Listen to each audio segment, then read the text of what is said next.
ಏಳೂರು ಮೊಗವೀರ ಮಹಾಸಭಾದ ವತಿಯಿಂದ ಭಾನುವಾರ ಹೆಜಮಾಡಿಯ ಅಮಾವಾಸ್ಯೆಕೆರೆಯಲ್ಲಿ ಸಮುದ್ರ ಪೂಜೆ ನೆರವೇರಿಸಿ ಸಮುದ್ರ ದೇವರಿಗೆ ಹಾಲು ತೆಂಗಿನಕಾಯಿ ಸಮರ್ಪಣೆ ನೆರವೇರಿಸಲಾಯಿತು.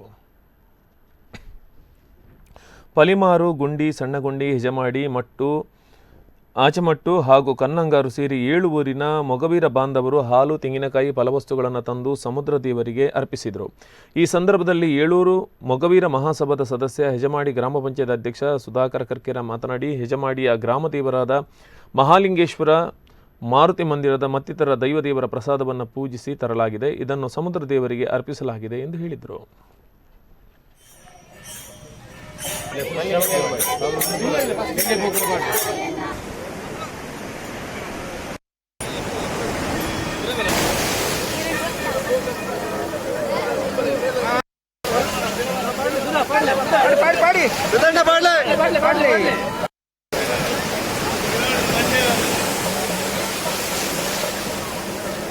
ನಮ್ಮ ಮೊಗವೀರರ ಜೀವಾಳದ ಈ ಸಮುದ್ರವನ್ನು ಪ್ರಾರ್ಥನೆ ಮಾಡುವಂತಹ ಕಾರ್ಯಕ್ರಮ ಇವತ್ತು ಮೂಲ ಹುಣ್ಣಿಮೆ, ನರ ಹುಣ್ಣಿಮೆ ಎಂಬ ಕಾರ್ಯಕ್ರಮದ ಅಂಗವಾಗಿ ಸಮುದ್ರ ಮಾತೆಯನ್ನು ಪ್ರಾರ್ಥನಾ ಮಾಡುವ ಕಾರ್ಯಕ್ರಮವನ್ನು ಇವತ್ತು ನಮ್ಮ ಏಳೂರು ಮೊಗವೀರ ಸಭೆಯ ವತಿಯಿಂದ ಹಮ್ಮಿಕೊಂಡಿದ್ದೇವೆ.